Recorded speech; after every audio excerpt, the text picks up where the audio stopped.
నమస్తే, నేను Prem. Welcome to Khyati Connects. వస్తున్నాం మీకోసం, నేనున్నానంటూ జగన్ పాదయాత్రపై క్లారిటీ ఇచ్చారు. కొంతకాలం మౌనంగా ఉన్న వైఎస్ఆర్ కాంగ్రెస్ పార్టీ అధినేత వైఎస్ జగన్మోహన్ రెడ్డి ఇప్పుడు ఒక్కసారిగా గేర్ మార్చారు. పార్టీ శ్రేణుల్లో సరికొత్త ఉత్సాహాన్ని నింపడమే కాదు, నేరుగా కూటమి ప్రభుత్వంపై ముఖ్యమంత్రి చంద్రబాబు నాయుడునే టార్గెట్ చేస్తూ సమరశంఖం పూరించారు. అధికారం పోయినంత మాత్రాన ప్రజాక్షేత్రం నుంచి తప్పుకునేది లేదని జగన్ స్పష్టం చేశారు. కూటమి ప్రభుత్వ వైఫల్యాలను ఎండగట్టడమే లక్ష్యంగా సరికొత్త వ్యూహంతో ముందుకు వెళ్తామని ప్రకటించారు. అసలు జగన్ మైండ్ గేమ్ వెనుక ఉన్న అసలు వ్యూహం ఏంటి? ఇవాల్టి పాయింట్ ఆఫ్ వ్యూలో చూద్దాం.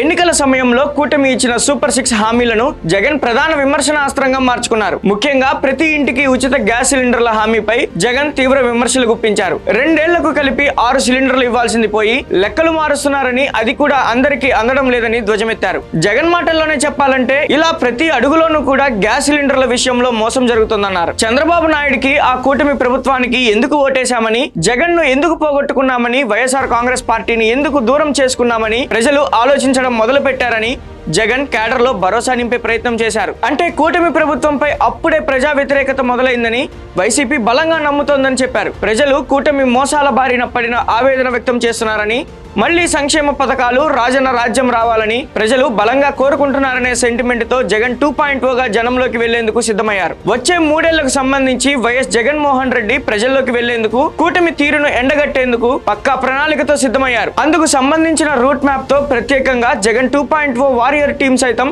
ఏర్పాటు చేసుకున్నారట.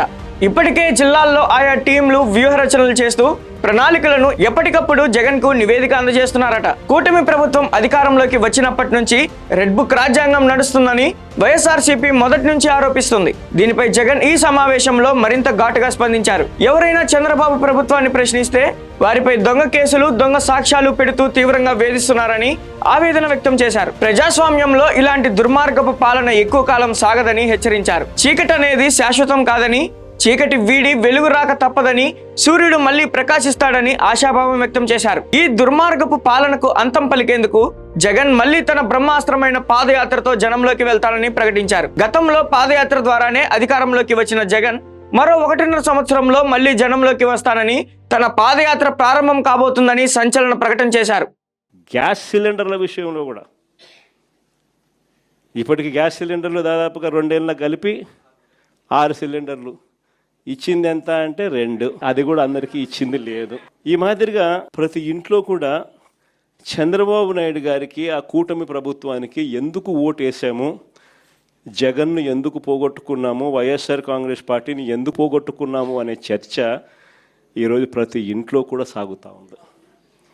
అందుకే చెప్తా ఉన్నా, చూస్తా కన్ను మూసుకొని తెరిచేసరికి 2 ఏళ్ళు అయిపోయింది. దేవుడు దయ వల్ల ఉన్నది ఇంకా 3 ఏళ్ళే. ఆ 3 ఏళ్లలో కూడా ఇంకొక 1.5 సంవత్సరం కానీ పోతే నా పాదయాత్ర కూడా స్టార్ట్ అయిపోతుంది.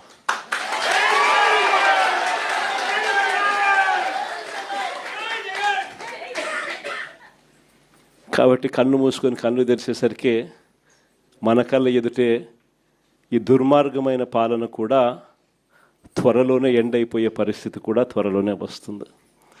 నేను మీ అందరితో కూడా కోరేది ఒకటే, అన్యాయమైన పాలన చూస్తూ ఉన్నాం.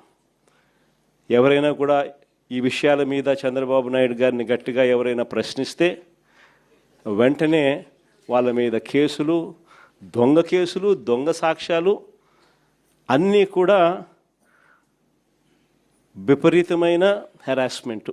ఈ ప్రకటనతో అటు కూటమి ప్రభుత్వంలో అలజడి, ఇటు వైసీపీ శ్రేణుల్లో కొత్త జోష్ కనిపిస్తుంది. పరోక్షంగా కృష్ణలంక పోలీస్ స్టేషన్ పరిధిలో జరిగిన సాయి కృష్ణ లాకప్ డెత్ ఘటనను ఉద్దేశించి కూటమి ప్రభుత్వంతో పాటు పోలీసులు అరాచకంపై తీవ్ర స్థాయిలో విమర్శలు చేశారు. ప్రజలపై అక్రమ కేసులు పెట్టే కాకీలను గుర్తుంచుకోవాల్సి ఉంటుందని హెచ్చరించారు. అంతేకాదు, నేరుగా సాయి కృష్ణ నివాసానికి వెళ్లిన వైఎస్ జగన్ కుటుంబ సభ్యులను పరామర్శించి భరోసా కల్పించారు.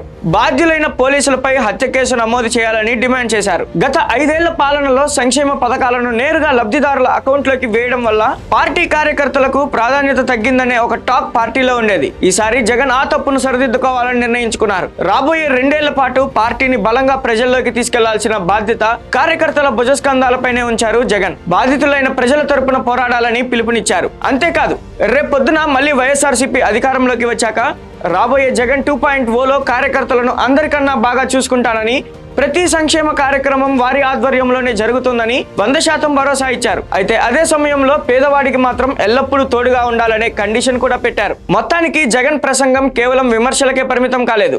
ఇటు కూటమి ప్రభుత్వానికి హెచ్చరికలు పంపుతూనే అటు కుంగిపోయిన క్యాడర్లో కొత్త రక్తాన్ని ఎక్కించే వ్యూహాత్మక అడుగుగా కనిపిస్తోంది. మరి 1.5 ఏళ్ల తర్వాత ప్రారంభం కాబోయే జగన్ పాదయాత్ర ఏపీ రాజకీయాలను ఎలాంటి మలుపులు తిప్పుతుందో చూడాలి. మరో ఇంట్రెస్టింగ్ అప్డేట్తో మళ్ళీ కలుద్దాం. కీప్ వాచింగ్ ఖ్యాతి కనెక్ట్స్.